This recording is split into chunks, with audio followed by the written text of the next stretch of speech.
তো বন্ধুরা অনেক দিন ধরেই আমার মাথার মধ্যে ঘুরছিল যে আমি একটা সাদা শাড়িকে ডাই করব। আর সেই জন্যই আমি মিশো থেকে আনিয়ে নিয়েছিলাম এই কাদামের পাক্কা রঙগুলো।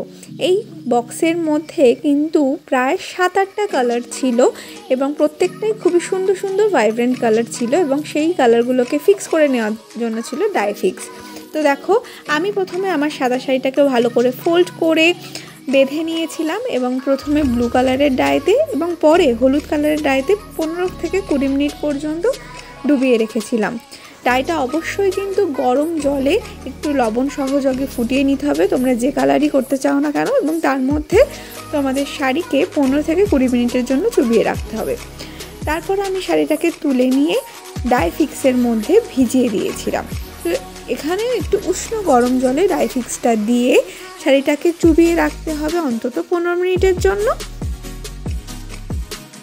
তো আমি এইভাবেই শাড়িটাকে 15 মিনিটের জন্য ভিজিয়ে দিয়ে অপেক্ষা করছিলাম যে রেজাল্টের জন্য আমি কখন শাড়িটাকে খুলবো।